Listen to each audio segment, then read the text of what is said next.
E aí, gente, princípio econômico aqui. Esse é o primeiro podcast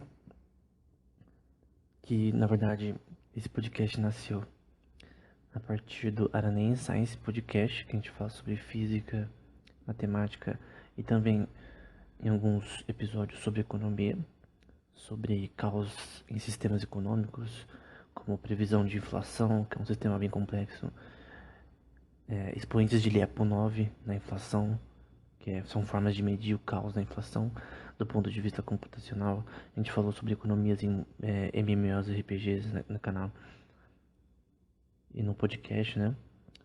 Só que, por mais que eu já postasse, eu já posto já nos podcasts do Arena Science sobre economia, eu queria criar um podcast que era só sobre economia.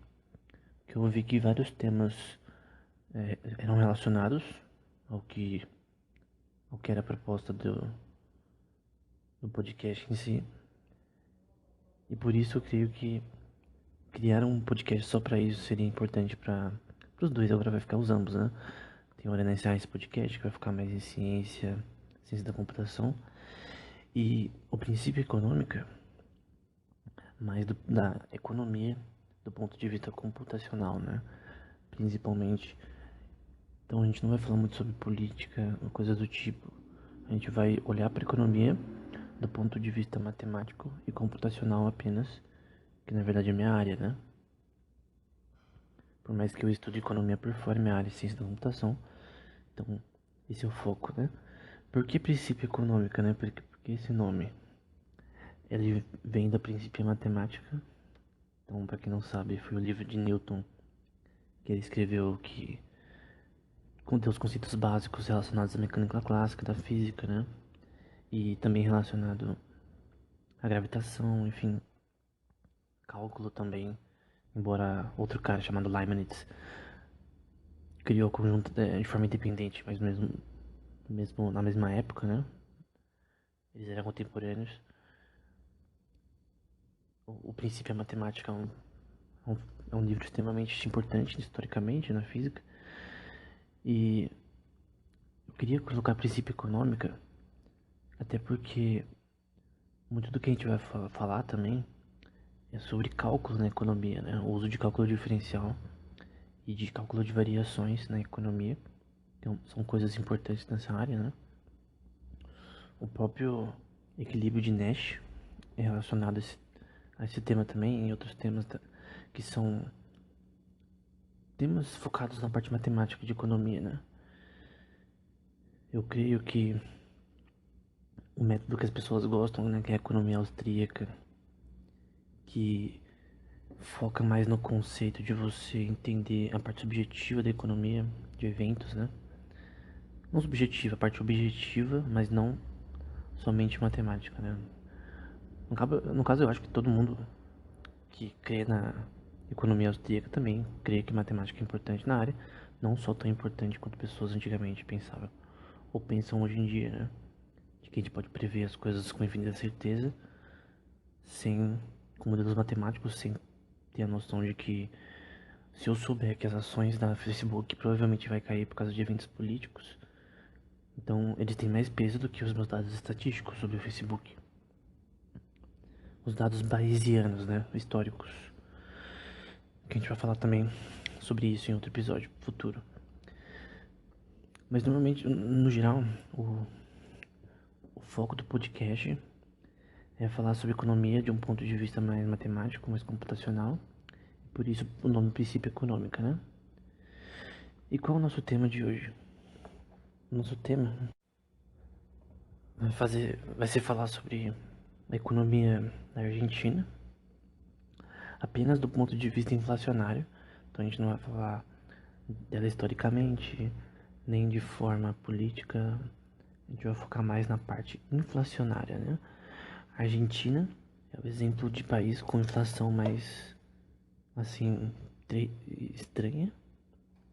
Chega a ser estranho como só dá merda lá. Preços de coisas subindo em coisas de forma absurda, ao ponto de nos anos 2000, mais ou menos, 1999, mais ou menos ali, argentinos irem comprar no mercado. Eles compravam as coisas rápido para que o preço não subisse ao ponto de eles não conseguirem mais comprar as coisas, de tanto que a inflação estava subindo, ao ponto de que os caras que trabalhavam nas lojas, eles nem mais colocavam os preços direito nos produtos. Tinha uma listinha, quando o preço ia mudando eles iam colocando, porque mudava tão rápido os preços, né? Que simplesmente era tão imprevisível que simplesmente não tinha como eles ficarem marcando toda hora, né? Porque somente nos anos 2000, até hoje principalmente também, pra quem trabalha em lojas, né? Ou já trabalhou em loja de varejo, parte dos eu já fui repositor também. Você tem que ir nas prateleiras, né? E trocar o preço, né? Sempre que de repente quando o gerente quer aumentar a margem de lucro, né? Ou coisas do tipo, aí depende da estratégia dessa empresa, desse mercado com relação a no caso, ao preço que eles compram e a margem que eles decidem escolher, né? Se a margem for muito grande, eles vão ter problemas, porque tem a competição, né? Tem mercados ao redor que, se eles fazem preços menores, obviamente eles vão ter mais lucro, porque se as pessoas verem que o preço está muito alto, elas não compram, elas vão em outro lugar, né? Tem pessoas, quem trabalha em varejo sabe disso, né? Que ela vai em todos os lugares próximos. Então tem lá o raio de circunferência da região, vamos supor de um bairro ou do tipo, em São Paulo, por exemplo. E a pessoa, ela vai até certo ponto, né? Obviamente ela não vai ir pra outro estado para comprar um arroz. Mas no raio da circunferência possível dela de carro, ela pode ir em diversos mercados, ver onde tá mais barato e comprar. Ou já ter uma noção de qual que é mais barato e comprar. Por exemplo, existem muitos mercados aqui próximos e todo mundo sabe qual que é o mais barato. Certos, certos produtos, né? Mas às vezes, dependendo da sua localização, é mais fácil você comprar em mercados que são mais caros, mas mais próximos, do que você tem que ir sempre naquele que é mais barato. Porque ele é um pouquinho mais longe, ele demanda um tempo maior, porque é um mercado maior. Diferente de você ir numa vendinha que é aqui do lado, né? E o preço vai ser variável, né? Em lojas pequenininhas, o preço relativamente aumenta. Então, você vai comprar uma Coca-Cola numa vendinha, vai ser maior do que o preço no mercado grande, próximo de você. Então, no geral, as pessoas elas compram o menor preço, dada a circunferência relacionada, o raio da circunferência relacionada à sua posição atual, né? Isso é totalmente normal. E não precisa ser só para produtos como arroz, feijão, óleo, mas também coisas como uma churrasqueira ou produtos de limpeza. Ela vai ver onde está mais barato nos lugares próximos a ela, né?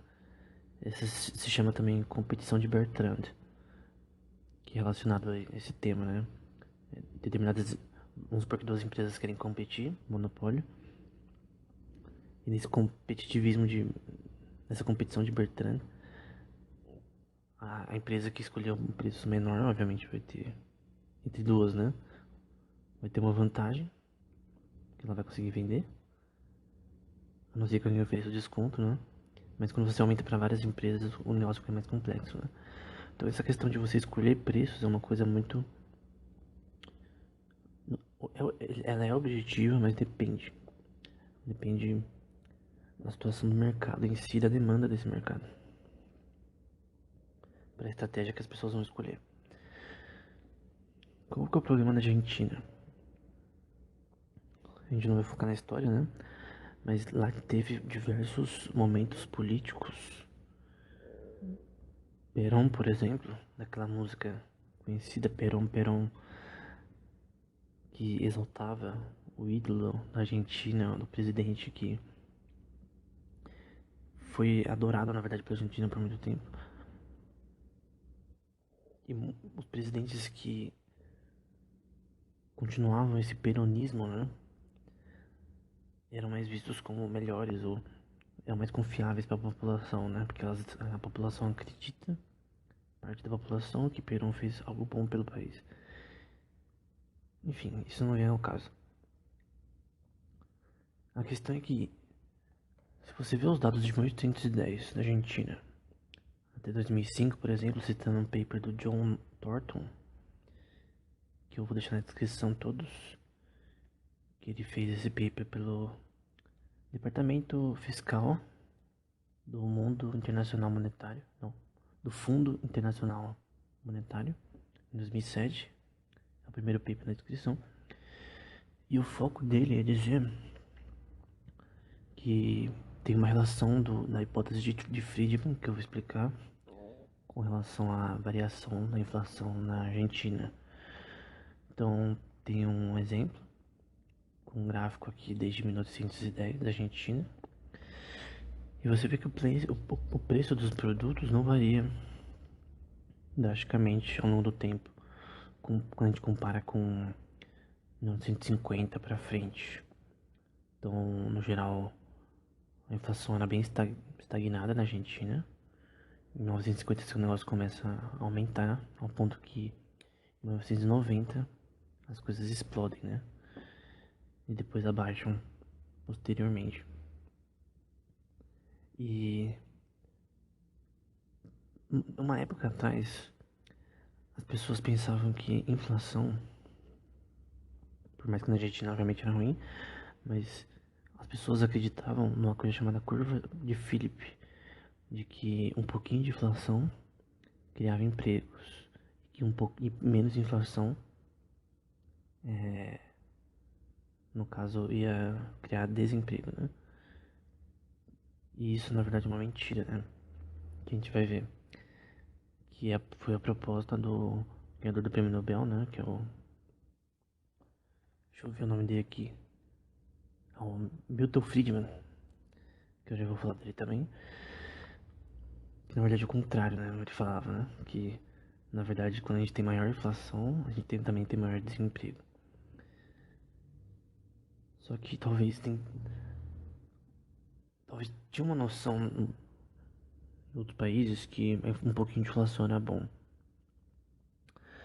Porém, na Argentina, obviamente, ninguém pensava isso, porque o preço das coisas ficavam tão alto que nem tinha como você ter nem competição entre empresas. As empresas só sobreviviam porque o preço das coisas ficavam tão altas. E, obviamente, começava a ter uma demanda, porque as pessoas viam que o preço do arroz, o preço do óleo ficava muito caro. Eles tinham que comprar, ir no mercado e fazer as compras rápido para conseguir. Porque senão, com aquele mesmo dinheiro que eles tinham, que era o áustrio, se não me engano, eles não iam conseguir comprar as mesmas coisas, né? Porque tava aumentando tanto em 1990 a inflação que simplesmente bugou tudo, né? Bugou totalmente o mercado. Alguém pode dizer quais foram as causas da inflação, né? O que é inflação? Vamos para esse ponto agora, né? Inflação é quando os preços de produtos aumentam ou abaixam ao longo do tempo com relação aos passados. Então vamos supor que o preço do arroz é R$ 5 agora, do quilo, vamos supor. E amanhã é R$ 7, vamos supor. É uma mudança bem drástica. Vamos supor que ao longo do tempo, se a gente fazer um gráfico, o preço variou de 5 até 10 no máximo do arroz. Então a gente pode calcular a porcentagem de inflação positiva ou negativa com relação ao preço, né? Então, por exemplo, se o arroz custava R$ 5 e foi para 10, ele aumentou 100%. Porque, no caso, ele teve um crescimento de 100%, o dobro, né? Do preço que era R$ 5. Já é muito, né? E a da Argentina costuma ser mais que 50%. Às vezes mais que 100%. Mas Normalmente entre 10 e 20 é uma inflação assim relativamente ruim, né? Mas ainda assim é perdoável, né? Para um governo ter isso. Mas a da Argentina, ela chegou a muito mais que 50, 80% de inflação.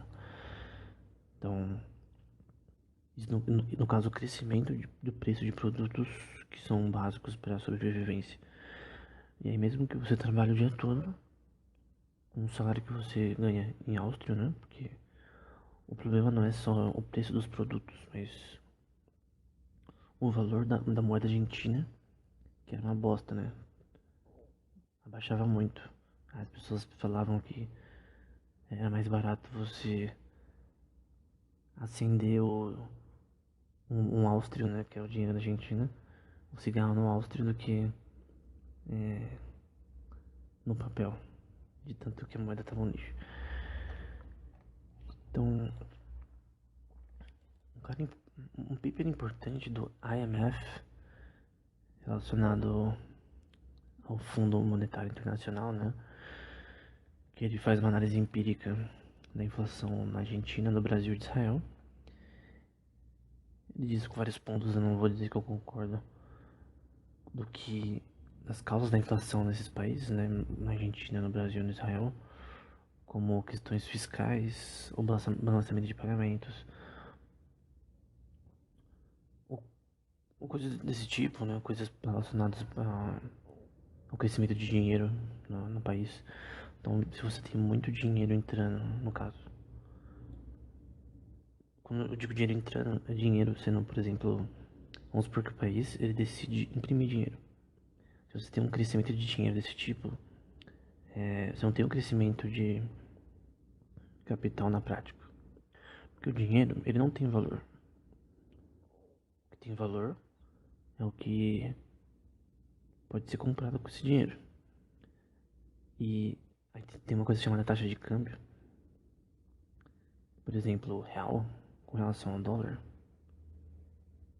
Se eu não me engano, o dólar tá uns 5, 4 reais, alguma coisa assim. Então a taxa de câmbio vai mudando, né? Que é o preço do real em relação ao dólar. E a questão é por que o dólar é mais alto e tal. Obviamente, os Estados Unidos é um país bem desenvolvido, né? Ele tem no geral, uma estrutura econômica bem desenvolvida, maior do que os outros países. Então é natural que o valor da moeda dele seja alta, né? Agora pega um país como o México, o Chile, entre outros, se um país não tem um desenvolvimento econômico muito alto, né?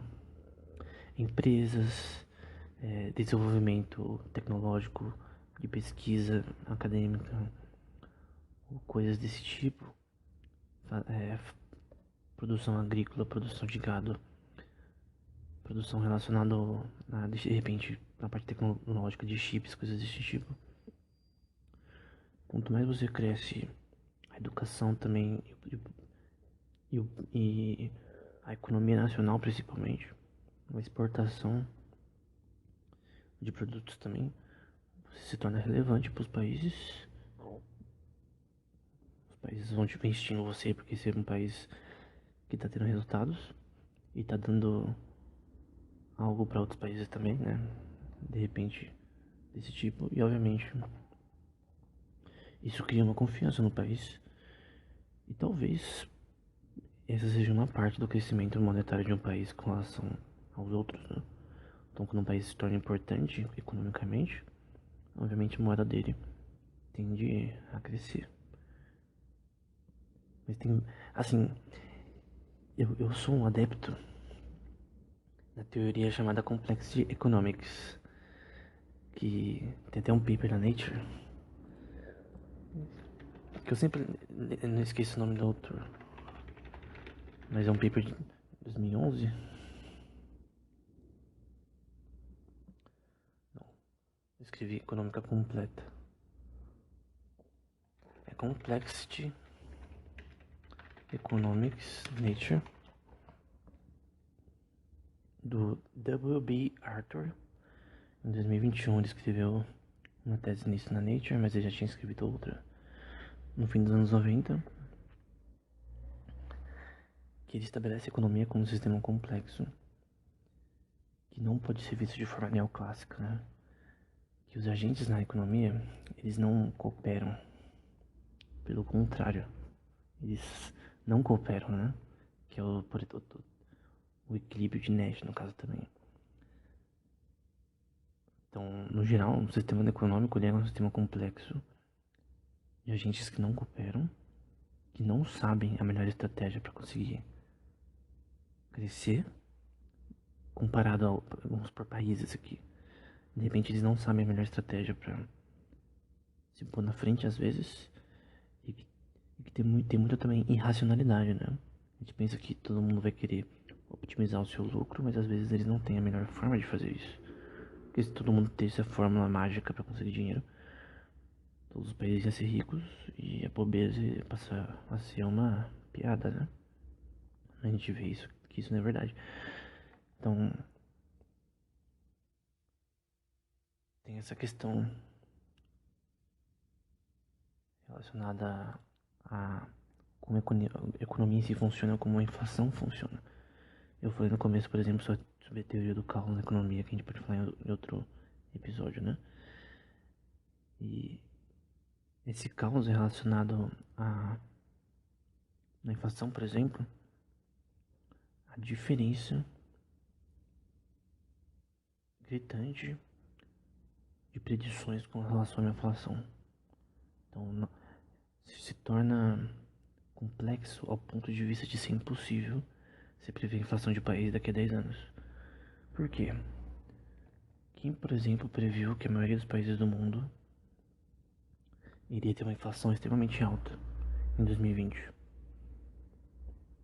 Só alguém que poderia ter feito isso seria Deus, né? Porque só ele, no caso, sabia que ia ter uma pandemia. Então, se você não sabia que ia ter uma pandemia, não teria como você prever que todas as ações não, toda a inflação de praticamente todos os países do mundo ia crescer positivamente, porque a pandemia afetou todo mundo, né? A produção, principalmente, de produtos e serviços, e obviamente que isso é uma inflação, e também o desemprego. Então, na Argentina,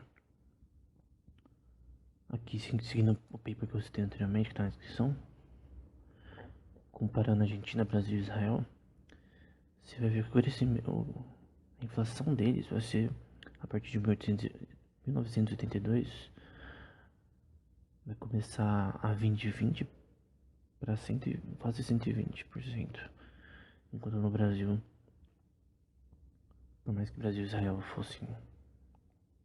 tivessem uma inflação relativamente alta, nem era comparado ao Brasil, né? E o Israel, né? Israel é um país recém-criado também. Recém-reestabilizado, né? Porque Israel é mais antigo que a maioria dos países do mundo, né? Em questão de história e tal. De nome também, né? Porque a maioria dos países não tem uma história tão antiga. Egito tem, por exemplo. Vários países têm uma história ocidental de nome, né? Grande, né? Mas depois que Israel foi destruída, né? 70 depois de Cristo. Então, e voltaram depois de 1950 mais ou menos, como nação. Obviamente eles tiveram problemas inflacionários. Tem um gráfico aqui que mostra o crescimento, principalmente em 1983. No Brasil a inflação começou a crescer em 1979. Mas no geral esse paper ele mostra a relação entre esses três, e com certeza a Argentina era o pior. Então, em 1989, né, desse paper, a Argentina já era vista como a pior na prática, né? E qual era o problema principal da Argentina, né? Por que a Argentina era tão ruim? Tem o paper do Emiliano Basco, Laura Giamato, Lorena Garigani, né, que tá na descrição, que foi um paper que foi financiado por Universidade da Argentina, né? Da de Buenos Aires, La Plata e Banco Central da República Argentina. E eles tentaram entender a inflação desde 1977 até 2006. E eles mostram que parte do crescimento anual na inflação, principalmente em 1990, né? Foi com relação ao crescimento de dinheiro no país em si, né? Money growth. Também uma coisa que é chamada de velocity money, né? Que no caso é uma métrica que eles usam que também vai ser relacionada à inflação, é relacionada ao crescimento de dinheiro em si. Lembrando que em si o dinheiro ele não tem valor se não tiver um ganho relacionado a ele, né? Tem a relação de commodity, money commodity, né? Então, relação de commodities e dinheiro, né? E commodities são coisas, né? Coisas físicas que têm um valor atrelado a elas, como ouro, prata. Mas no geral, talvez por causa que a gente ainda não estava produzindo, talvez de forma de indústria, de forma tecnológica, tão bem quanto outros países. Obviamente, isso cria caos político, caos financeiro, dívidas. E creio que esse talvez seja o problema da Argentina. Tem um problema político também. Trocando de presidente toda hora, presidentes todos de esquerda também, a grande maioria. Perão da vida, que é um problema. E eu não tô falando do ponto de vista político, do ponto de vista financeiro, né? Nós sabemos que na prática só atrapalha, né? E basicamente eles mostram essa relação, né? Na Argentina em si, principalmente em 1990, essa correlação, né? Entre o crescimento de dinheiro e a inflação em si do país, embora seja só uma variável específica. Outra questão também atrelada à corrupção é um paper, vários papers, né, do Alberto Carvalho, que é um professor associado da Universidade de Harvard e participante do MIT Sloan. Ele tem palestras também no canal do MIT relacionado a esse tema, que é esse paper Online and Official Price Indexes Measuring Argentina Inflation. O que esse paper que está na descrição fala? 2013. Ele demonstra, além da questão da corrupção que a gente já sabe, falha de administração da Argentina. Teve um 2001, se não me engano, por 2 semanas, trocou de presidente 5 vezes na Argentina. É tipo, o principal problema da Argentina é a situação política, que é um nicho. Simplesmente, politicamente, a Argentina é um cocô. E é por isso que ela tem problemas, né? Ele mostra que, pior que isso, principalmente no governo Kirchner, né? O governo estava escondendo a partir de 2007. Começou essa treta aí. Estava escondendo o preço da inflação real no país, né? E como que ele descobriu isso? Ele fez uma pesquisa usando scrappers, né? O scrapper é uma ferramenta que coleta dados de sites automaticamente. E ele fez um aplicativo para isso. Como que seja esse que você mede a inflação no país? Você já treina um time de pessoas que vai estar com o aplicativo no celular e ela vai medir, ela vai entrar nas lojas físicas e vai vendo o preço e anotando no celular, né? Então o preço do arroz está tanto, óleo, feijão, enfim, verduras, coisas básicas, né? E você vê isso em várias lojas diferentes, mercados. E você vê isso ao longo do tempo, né? Então, em dia tal, semana tal, em mês tal, continuamente, você vê a diferença. Por exemplo, o preço em 2020 do arroz, em novembro de 2020 e janeiro de 2021. Você vai vendo o crescimento da inflação ao longo do tempo. Então, é como se você pegasse a derivada do preço com relação ao tempo, continuamente. Do preço de produtos, né? Vários produtos. Pega a derivada de todos eles. E depois você calcula a porcentagem de diferença, né? A variância nesse sistema. E a média de variância também. E além da deviação padrão, todas as coisas, pontos estatísticos para analisar esses dados, né? Só que a gente não começou a esconder isso. E como que ele viu isso? Ele descobriu primeiro, tem um paper que é relacionado a esse, também do mesmo autor, que é uma parte importante, que é, é um paper também relacionado à descrição de 2016. Are online and offline prices similar?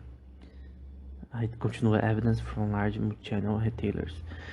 Então, o Roberto Cavallo, ele mostra empiricamente, né, com vários países, que se você pega os preços de sites, de vários preços que são básicos aí, não só comida, mas também como preços de coisas como mobília, N coisas relacionadas a você comprar online, eletrônicos, todo tipo de coisa.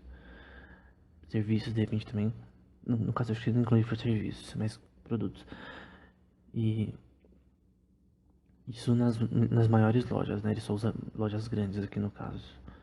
Então, isso ele fez na Argentina, na Austrália, no Brasil, no Canadá, na Alemanha, no Japão, na África do Sul, na Inglaterra e nos Estados Unidos.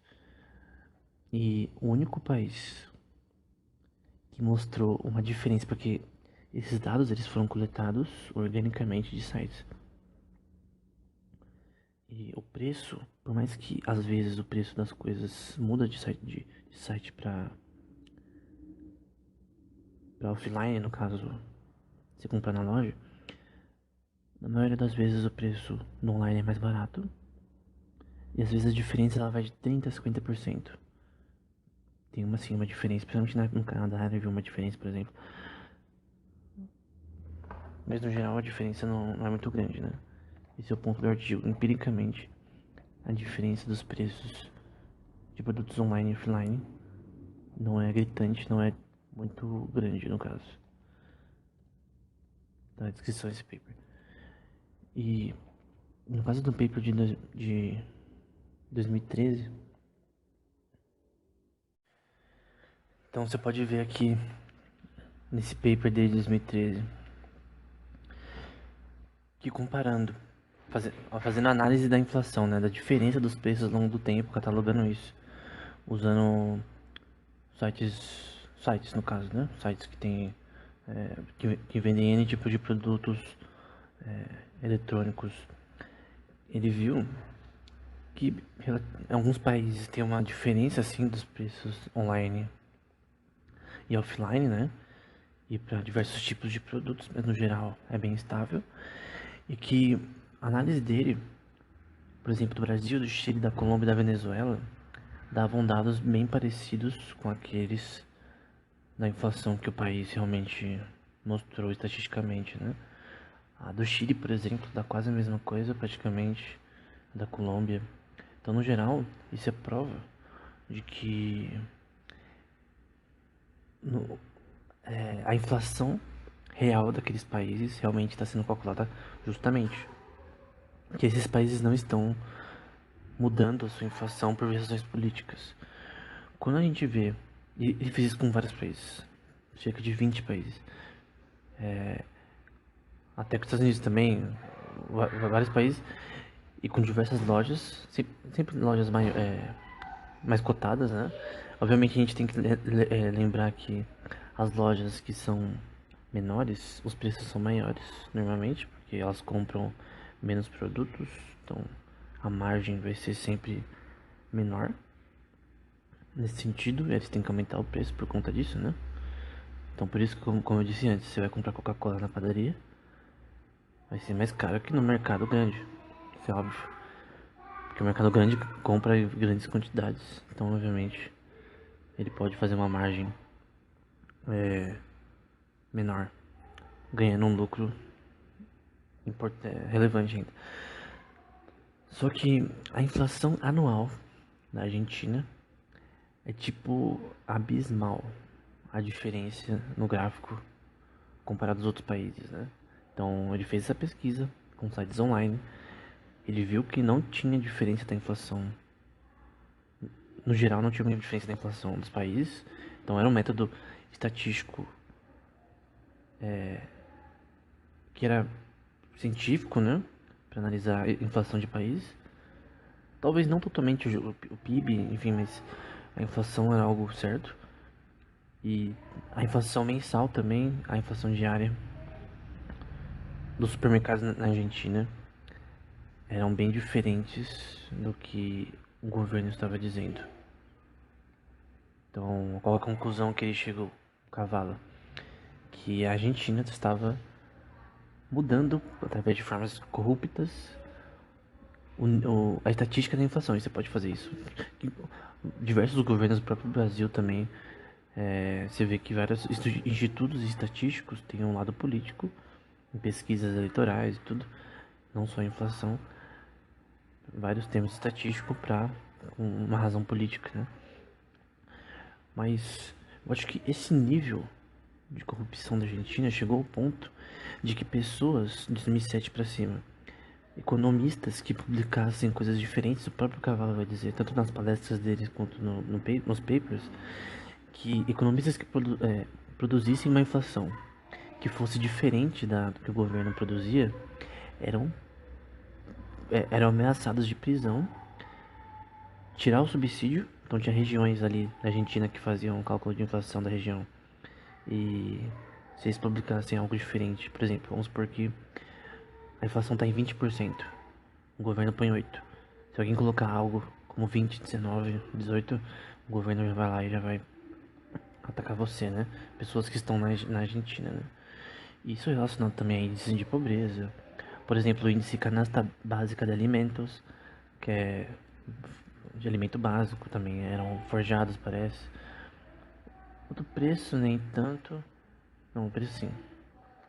Aqui, na verdade, não é outro dado que eu tô vendo aqui.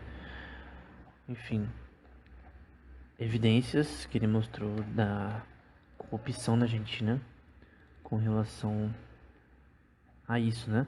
Outra coisa que ele mostrou num paper de 2018, também pelo MIT, não, pelo National Bureau of Economic Research, normalmente ele publica por aí, que é o NBER.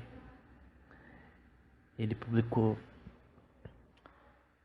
paper Target Price Controls on Supermarket Products. Então, é basicamente se a relação de preço, de controle de preço, se realmente funciona. E ele demonstra que não só não funciona, como quando você, vamos supor que você congele preços dos produtos para não ter inflação. Porque a inflação, pelo princípio de Friedman, né, ela cresce. Quando a inflação cresce, o desemprego também cresce, né? Que é o contrário da curva de Philip. Ele vai mostrar que quando você congela, por um tempo realmente a inflação pode abaixar. Mas quando você volta tudo normal, a inflação volta. Outra coisa também é que quando você não congela os preços, a quantidade de produtos continua sendo a mesma, embora os preços ficam altos. Tem produto para comprar. Quando você controla o preço, os produtos não chegam às lojas, porque senão a empresa quebra, o mercado fecha. Então ele não consegue vender por uma margem tão pequena a um ponto de ele não conseguir pagar os funcionários. É uma coisa simples. Quando você congela os preços, principalmente empresas privadas vão ser afetadas de uma forma brutal, ao ponto de terem a falência se eles congelarem os preços da forma como o governo manda, né? 6 meses de congelamento de preço e tal. Então tem uma relação também do número de quantidade de coisas que demonstram estatisticamente, né? Que quando tem congelamento de preços, o número de produtos que estão disponíveis, a população diminui. Então congelar o preço é uma burrice. Essa é a parte estatística do negócio, né? Todos os papers estão na descrição, lembrando. Tem também outro paper que ele fala em 2013, que é o Cavalo, Guilherme Cruzes e Ricardo Pérez Truglia, 2013, com relação a preços na área imobiliária, que também tem uma relação com a inflação no geral e diversas correlações de corrupção na estatística. Então, desde aqui ele fala muito sobre a corrupção na estatística, que a inflação oficial e a não oficial sempre eram divergentes, né? Então, de 10% por exemplo, a oficial e a outra é 30%, né? Ele chega a dizer, por exemplo, em uma parte que chegou ao ponto de ser, vamos supor, a oficial ser 35% e a real 100% de inflação. Isso aí poderia variar para números mais astronômicos que isso, né? E realmente aconteceu isso posteriormente. Você vê hoje em dia o estado da Argentina. Eu poderia dizer que é algo previsível, porque esses papers, principalmente do cavalo, entre outros, mostram que a Argentina estava fazendo isso por muitos anos. Então, a queda da Argentina é previsível. Eles estão escondendo os problemas que eles tinham, ao ponto de que uma hora ficou claro, né? Então, no geral, esses papers do cavalo e as palestras dele também no tema. Vou deixar o nome da palestra no MIT para se você quiser ver. Mas, no geral, ela demonstra, né, que o governo Kirchner, principalmente, meio que teve uma corrupção relacionada às estatísticas, relacionada à inflação, que só piorou o problema, né? Então, principalmente a crise política também, né? Teve um cara que chamou os políticos da Argentina de terroristas, por exemplo. Eles são... Então tem essa questão. Sobre o paper do Friedman, eu falei que ia falar sobre ele, né? Na página 467 do paper. É um paper de só 23 páginas. É a palestra dele do Prêmio Nobel de Economia. Ele vai falar que, no geral, a inflação no geral, ela tende a aumentar o desemprego. Que outra coisa importante também é que os governos não podem controlar os preços de produtos e pressionar empresas privadas ou uniões voluntariamente para restringir os preços, né? E você está falando na página 467. E que, no geral, quando você tem uma inflação crescente, essa inflação cada vez vai ficar mais volátil ainda, ao ponto de ficar caótica, né? Então, ele vai falar aqui no extremo, o sistema de preços absolutos fica quase inútil. E agentes econômicos, eles vão ou escolher, né, uma concorrência alternativa, ou simplesmente não tá nem aí pra a sua moeda, né? Currency, na verdade. Com efeitos desastrosos na produtividade, né? Então, no geral, o que o Milton Friedman está dizendo, né, é que congelar preços não muda nada, né? E mostrando os papers do cavalo, por exemplo, estatisticamente isso é verdade. E esse princípio de Friedman também, que a inflação também cresce o desemprego, mostra ainda mais como a situação da Argentina é ruim. Porque se a inflação faz o desemprego também crescer, ao contrário do que diz a curva de Philip, então a situação da Argentina com inflação alta só é mais terrível para as pessoas, né? Tem os dados aqui, por exemplo, da Fundação da Argentina, com relação ao que é o INDEC, né? Que é o Instituto Nacional de Estatística e Ciências. E tem aqui coisas na parte de estatísticas, tem canasta básica, condições de vida, cultura, educação, gênero, indicadores sociais, pobreza, saúde, seguridade pública. Enfim, tem vários tipos de dados, né? No INDEC tá na descrição. E você põe aqui, clica aqui no canasta básica, né? E o Cavalo, ele critica o INDEC no caso, né? Falando que ele tá produzindo coisas erradas. Tá aqui, variação de julho de 2022 tá 6,3%, por exemplo.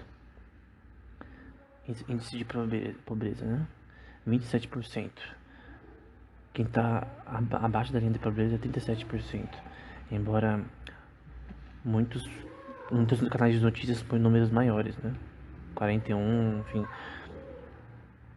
Então, quando você vê, por exemplo, o próprio site do INDEC e tenta pegar dados de forma independente, você vai ver que talvez ele esteja mentindo no momento também. Então, tem a questão de que o quanto a gente deve confiar em estatísticas de governos corruptos, embora nem todos são. Então, a gente deve pegar os nossos dados, todos não são na inflação, pelo menos. A gente está falando só sobre inflação. Então, qual que é o princípio do Cavalo aqui? Que a gente pode sim coletar informações de preços usando preços online, né? De produtos para ver a inflação no país de forma democrática, né? Ninguém vai corromper a inflação se você coletar de forma independente. E foi isso que o Cavalo fez. E creio que todos os países se beneficiariam de fazer isso, né?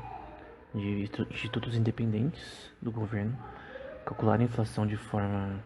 e outros dados também de forma independente, para que tenha uma coisa mais libertária na questão de produção de dados que são importantes não só para o país, mas também internacionalmente, né? Então, quando alguém vê a situação argentina, só um burro iria investir nela num país tão volátil, né? Com uma economia tão volátil e esquisita. Então, tudo gira em volta da política, né? Porque a política que eles têm é burra economicamente. Então, obviamente, os resultados são o perão, né? Enfim, era isso. Esse foi o primeiro episódio. Vou tentar postar pelo menos 2 por semana. Até o próximo episódio.